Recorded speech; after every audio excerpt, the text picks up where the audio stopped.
Hey guys, how's it going? Today is Tuesday, December 17th, and I thought it'd be cool to do a video on what's going on in my life as an artist this week. Lots of crazy stuff going on. The studio is being built outside. You might even hear some banging they're working on the power right now, so the power is going to be put on hopefully today, and maybe even get lights up in the studio, which is going to be pretty incredible.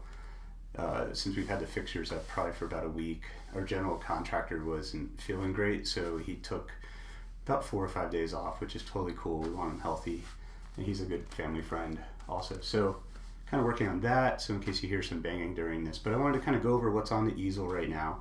I'm currently working on a video where I discuss how I transfer a drawing onto this guitar right here, which I'll hopefully be launching today. But I'm going to show you guys how I get the drawing onto the guitar and how I prep the surface of the guitar to paint on. And so I'm working on that. I'm also working on an amp baffle, which I'll show you guys right here. I'll put the chat up as well. This will be kind of fun. I'm hoping to do, I got to find a name, clever name for this segment, like, or this weekly thing. So kind of what's on the easel, day in the life. My wife and I always say, what's your day look like every morning? When we wake up, like, what's your day look like? Where do you have to go? Do you have to do this or that? Get a haircut? So I think that's kind of neat name as well. But I'm going to show you guys kind of what's on the easel a little bit better. I can show you guys on my iPad. So kind of discuss my ideas with this piece right here. So it's not just, so you guys don't just have to see me. So this is kind of what I'm working on right now. It's still in progress right here. You can see how rough it is at the moment. I'm going to probably take a break off of this painting and work on the guitar, start painting the guitar today. And just kind of show you guys what my thought process is. I think I could even make this kind of super neutral. So my thought process on this was to get this kind of rhythm going. So this is going on an amp baffle. I'm going to bring my face up on here just a little bit. This is going on a guitar amp baffle, which is the part that has the transistors and vacuum tubes and the tube amp for a company that I really admire. And I'm pretty thankful that they're letting me do this. So I did an oversized skull for them. It's funny, I'm all set for drawing on here. Oversized skull as my main kind of element, which kind of show you guys. But then I wanted to have kind of this movement of these flowers. And so I took reference and quoted these flowers from a Flemish painting, just to kind of get some rhythm. So I wanted to do a Guns N' Roses, a Grateful Dead vibe to the project, and have this kind of swirling mix. The skull right now is actually pretty big. It's probably 2 times life size, so that you can really see the skull on the amp baffle. The challenge was that the baffle itself is 22 inches across by, I believe, 7.5 high. And so it's kind of interesting to try to get something to fit within that space, within a painting that's kind of interesting. And so I came up with all these different ideas and designs for them, where I was going to have smoke in one, I was going to have fire in one, and the fire one, the person I'm dealing with at the company, who's awesome, thought of it as being a little too hot roddy and too much in that kind of realm. And so I kind of came up with this idea. I mean, we could definitely make it into a Grateful Dead skull pretty easily, which would be a lot of fun. I'm actually working on a small piece in the studio that I started last year, which is a circle with the same kind of design and composition of the skull with flowers in a 20 inch round skull as well, which I thought was kind of fun. So I'm working on that. It's kind of put aside for a while I work on this painting and the guitar painting. I'm going to be launching a video on the guitar painting and how to do the drawing, hopefully today. I'm actually editing it right now in the other room. And so this is the sketch right here. I kind of pushed the contrast a little bit so you guys can see So I transferred over a digital drawing that I did, and I think I've posted the digital drawing in other YouTube videos here. So you guys should definitely try to check that out. I don't know how you guys can hear me if the audio is better. Let's see if that's better. Sorry about that. Working in the studio right now. We're having our other studio built, and can't wait to have that set up so that I can really do more of these talks a little bit better. So I'm going to remember this is my first one ever. Just wanted to jump on here really quick just to tell you guys what's happening in the studio. So this is going to be really exciting. These are these blue flowers right in here. This is like kind of right by the ear, where the ear of the skull would be, and the pickup, which is going to go right in there, which is a P90 pickup from Novo Guitars. Really, really excited about this piece. So I can't wait to start painting that today. And let's see what else is going on. I have a list of things to talk about. So studio update, like I said, we're getting power put in today.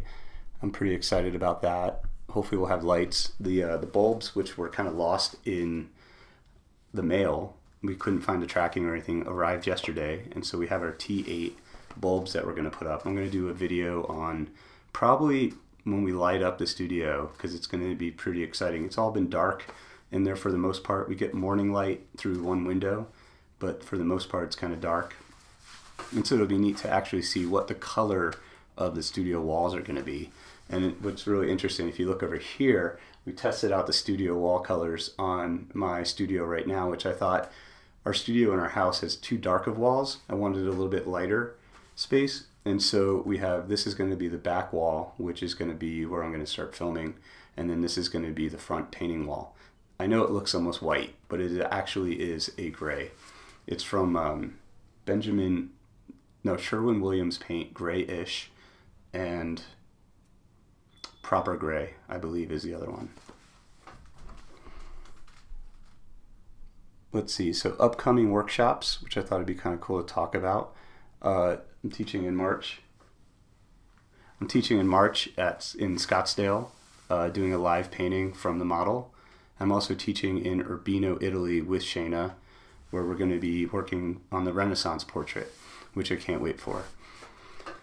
That's going to be, the Italian workshop is going to be for people and their artists and their partners to come along. There's actually going to be tours for the partners. We're actually going to do a live Q&A, I believe in January, with the company and the people that are setting up the workshop so that we can talk about it and do a Q&A with people online. I'll keep you guys posted about that. I'll try to post that on here live as well if I can get the technical stuff to work.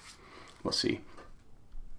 What my day looks like. So this is what I kind of wanted to do with this whole thing, was talk about today I've been sending a lot of business emails. I got confirmation of a commission, which is pretty awesome, where the subject is flying in February, going to be photographing her and getting hopefully a check in the mail for the deposit. So when you do a commission, you want to make sure you get close to half of the deposit, half of the cost of the commission up front, to kind of just get started, and also to know if it's not a scam, which my wife actually recently just kind of went through a couple scam emails that she got that she thought were kind of real. And I've actually gone through an email that I thought was a scam, which actually turned out to be real. So we're actually going to work on a video together, do another live like this, where we talk about how to avoid scams, what the scam emails look like, what a non-scam email looks like,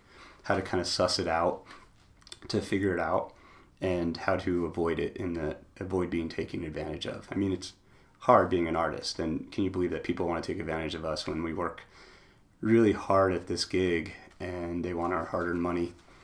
There's all these different scams about overpaying for stuff, but then canceling checks, and we want to do again, make this channel a resource for artists to be able to learn from what we've been doing for like the last 20 years as painters. And the scam thing is pretty important, I think. So that's an upcoming video. Working on those commissions. So pretty stoked about this commission. It was a retirement gift for the subject, which is pretty neat, from the family.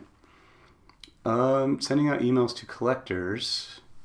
Also, And I have my list over here.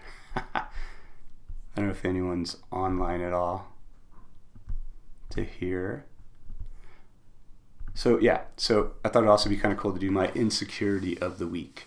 My insecurity, so I met with a guy who wants a commission of his grandmother who's a Holocaust survivor when I was in Houston, and I gave him the price of what it would cost for me to do the painting and comped it all out and everything. And then he's like, make sure I get a friends and family discount. And I was like, okay, I could definitely do that. So I gave him just probably $3,000 or $4,000 off the regular price because I really wanted to do the painting. And then he came back at me with another $4,000 off the price. And I didn't really think it was fair to be, again, hitting my insecurity. I really wanted to do the painting, but then also being like kind of insulted that I was talked down in such a manner. I guess people don't take us seriously as artists, and I totally don't get that at all, since what we do is something that's really handmade, can only be made by one person, but I guess my vision as what I want to do and the work that I want to create and have this painting be part of that project that I have is kind of frustrating. And unfortunately I have to be paid to make the paintings for the most part because I have to live, I have to pay my bills. And I don't talk down my insurance company and the car company. I guess you can talk down car companies. Anyway, if you guys are out there and you're collecting art, try to overpay. That's what we try to do if we buy artwork from our friends and everything, is we like round up, because we know that it helps the artist as much as possible. Anyway, so we left this conversation. He kind of has been ghosting me, or I ghosted him from about 3 weeks ago. And so I'm going to kind of reach back out to him and say, hey, I have other commissions coming in. I wanted to kind of get you in the he didn't say no yet, so in like the mix of the commissions, and maybe I could get it done by the end of the year of next year if you're still interested. So I'm going to try to reach out to him. But that's my insecurity, is kind of he's just going to say no, and then I kind of lost this connection to wanting to paint someone who's pretty awesome, his grandmother. So that's my insecurity of the week. Also kind of getting the studio going and when I'm going to get into the studio. So you guys are learning everything about me.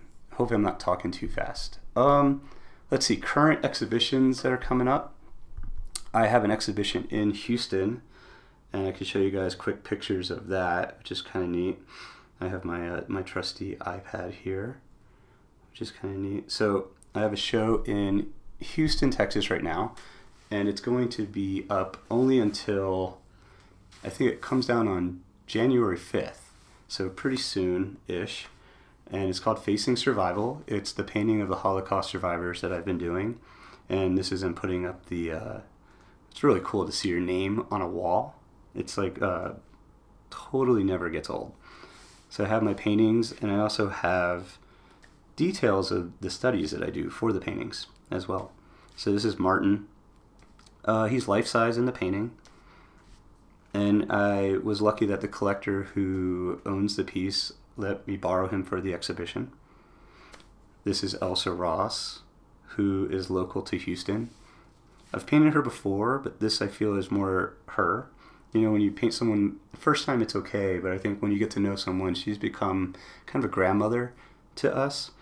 And so really getting to know her better, I felt like I could paint her more in a fashionista vibe. And so like you can see her glasses. Oh, she's amazing. So much fun. And then here on the wall we have Rhea Kavinsky, who's local to Albuquerque, which is why I painted her with the turquoise. And this was made by a friend of mine, John Nava. It's a giant tapestry of the painting. And it's pretty crazy. That hand is probably about 4 feet across. And it's just luscious. It's got like this broken color. I always talk about about my paintings as being tapestries of color. And so making the paintings into these giant tapestries, which is, I think this is 11 feet by 9 feet across, really is iconic for me. It makes the paintings, I can't paint anything larger than life. I'm really bad at that. So seeing my painting blown up to this scale is exciting for me. And I did this little study of Rhea as well for the exhibition. Let's see, there's Ben and Joshua. There's an idea for the scale for the exhibition. And I did one of my paintings of Kafir. They're putting these posters up in New York City and people are ripping them down. And so I wanted to kind of make a painting that was a record of what's going on in New York at the time. And so this is on one of the, when you cross the street, you see those power boxes that are by the stop signs and stoplights. And so people are putting up posters there, and I wanted to kind of record, I call it a record of ignorance. I hope it's ignorance and not hate. And yeah, we hope we get the hostages back. This is one of the first paintings I did in the series of Bella and Rosalind. And that's that's probably the largest painting in the exhibition. Well, second largest. I did a big painting of 18 survivors of Auschwitz, and I put that in there as well, but I don't have a good photo of it yet. There is Ruth, who's also local to Houston.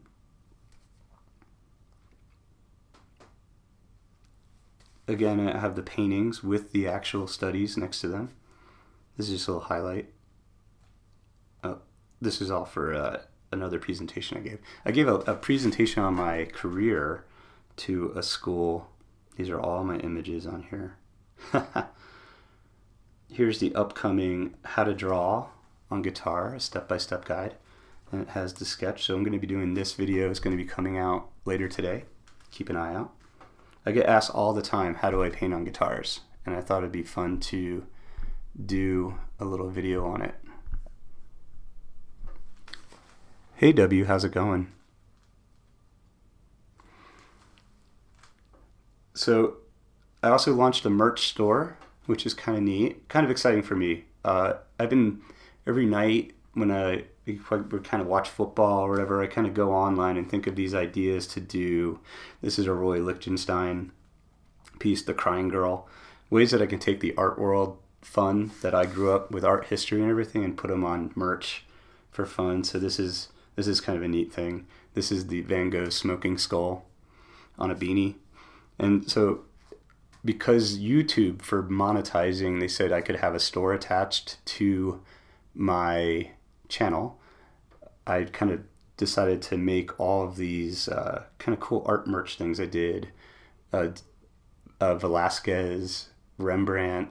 I did the banana taped up. So I have all these cool, I want to start making t-shirts with them looking distressed. All these kind of neat art ideas. I did an R Mutt shirt, which is my favorite. I'll post a link to the store in the description below here, as well as information on the exhibitions and the guitar company. Yeah, I'm going to try to post all this stuff. I appreciate it. Yeah, the merch stuff is kind of fun.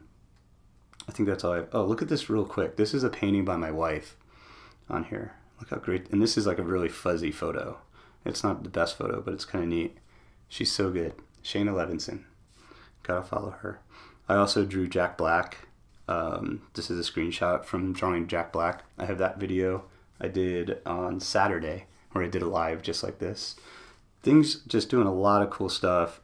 This drawing series, I'm actually going to be doing a drawing of the eye next, probably maybe tomorrow. I'm going to post in the comments. There's a community kind of chat kind of thing. I'm going to post if I'm going to do the eye tomorrow. And that'll be neat because I've been studying eyes. This is my eye.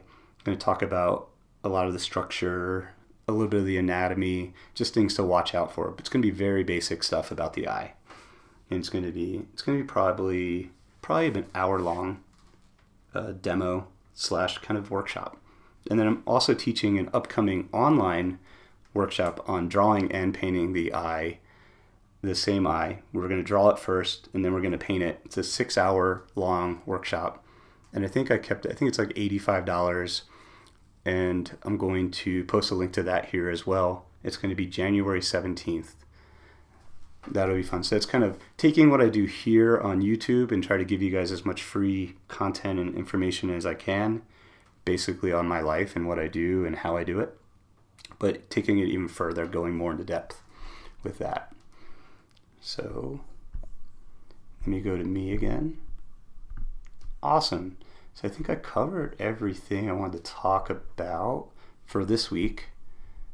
If you guys have any ideas for the names for this kind of segment-y kind of thing, definitely post it in the comments. I think my day in the life thing might be kind of cool. I don't know. I'm sure you guys will have some more ideas. I think, let me see what I came up with my brainstorm. You know, when you get these ideas at 3 a.m. and you're like, oh, maybe I should just start doing a live thing where it is my life in art and everything I go through. I think what's my day look like was one of them. Day in the life. What's on the easel? Because we talked about what's on the easel here. When the parallel palette came out, oh, this is kind of neat. If you guys look over here, a friend of mine, Gary, is making a parallel palette that's much larger. And I'm going to probably do a review of it and talk about it more. I think it might be coming out soon, but I want to do it when I have my studio set up, so it's easier for me to discuss things and get wider angles and everything. A day with Casson. Let's not do a day with Casson. I don't know, maybe. Not to shoot down that idea. Hey Jay, how's it going? Since you introduced your channel. Oh, that's awesome. Procreate's great. I'm actually studying now how to do more color in Procreate because I've done a little bit of color, but it looks always very digital. So I want to kind of mimic I like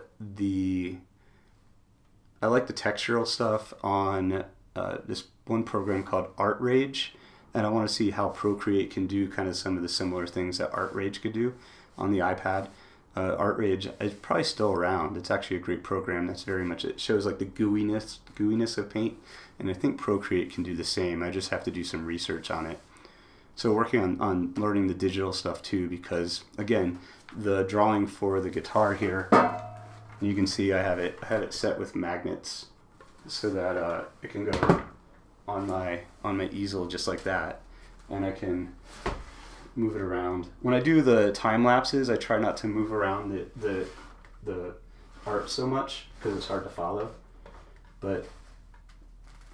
And this is actually this probably weighs about a good 4 pounds, but we put strip magnets on the back, and that way we can use it on a magnetic sheet of a panel right here, which I totally recommend. My wife actually, her studio is being built right after mine, right at like probably beginning of January, and she's putting up kind of really thin steel walls that are all going to be magnetized, which is going to be cool, so we can just hang artwork up with magnets. So much stuff going on. Again, I appreciate you guys being here and watching this. I don't even know how long I've been live, for about 23 minutes just talking about what's going on this week. I did get monetized last night, so I'm curious about how that's going to affect the channel or not. We'll see if my numbers have been going up and down, and I'm like trying not to think about the analytics of all this stuff, but I'm learning also about YouTube, and if you guys want to learn how to do YouTube, I recommend Keith Williams, 5 Watt World. He does a program. He's a guitarist and does guitar histories, and I learned a lot from his channel. He has a YouTube mastery class, which helps you kind of set up ideas to do these online feeds and everything. And so I just want to give Keith a shout out because he's been pretty awesome in helping me to grow this channel and try to understand what pitfalls are and what a return on investment would be for my time so that I can still paint and also make videos. It's been great. Awesome, guys. Yeah, definitely if you have names for what this weekly or bi-weekly, or maybe hopefully I want to do it every week. Hopefully enough is changing within my art world that I can have stuff to share with you guys to do it weekly. Awesome. I'm gonna sign off now and say I hope that everybody out there paints well. Awesome, guys. I'll see you guys. I'm posting another video later today, and then I'll probably be doing the drawing of the eye, a really basic tutorial on drawing the eye, hopefully tomorrow. Awesome, guys. Take care. Cheers.